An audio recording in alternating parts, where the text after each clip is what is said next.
Le club de l'été se poursuit avec notre invitée, la journaliste et comédienne Ariane Massenet. Je vous présente Ben H. Il est Enchanté, charmant. Ariane Massenet. Il est charmant, mais un petit peu mythomane sur les bords. Il nous fait voyager depuis le début de l'été avec ses cartes postales.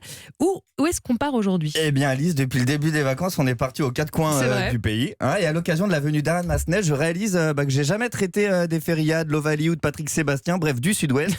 En effet, notre invité est né à Pau, charmante commune des Pyrénées-Atlantiques. C'est très mignon, Pau. Principal avantage, c'est situé entre l'océan et la montagne. Principal inconvénient, François Bayrou.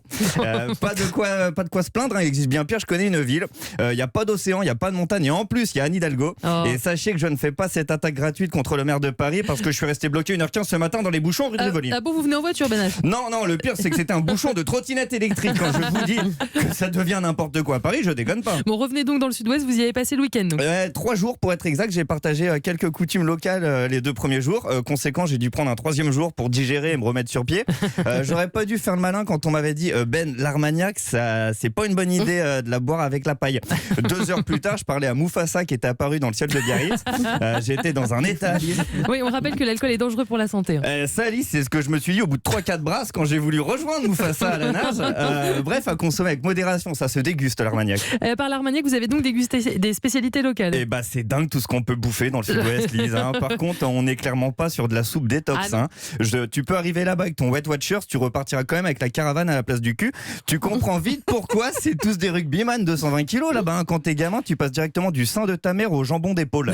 On voit assez vite que j'ai pas le physique pour les suivre sur la durée. Je fais 12 kilos. Mon régime alimentaire hebdomadaire là-bas, c'est un apéro en fait. Par contre, ça s'est moins bien passé avec la fille qui m'accompagnait.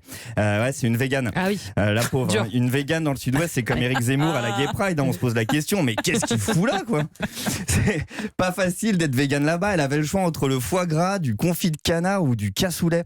Autant dire qu'elle a bouffé des cannelés tout le week-end.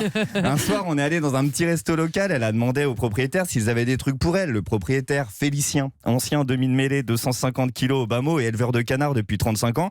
Quand il a entendu parler du boulgour et de la baie de goji, il a failli se remettre au rugby sur ma copine. Donc vous n'avez fait que manger en fait. Non, j'ai également pu constater que la plupart des autochtones dans le Sud-Ouest sont bronzés et beaux gosses. Moi, je suis arrivé blanc comme le casier de Balkany. C'est très énervant. Là-bas, t'as l'impression que tous les mecs, c'est des frérots de la Vega.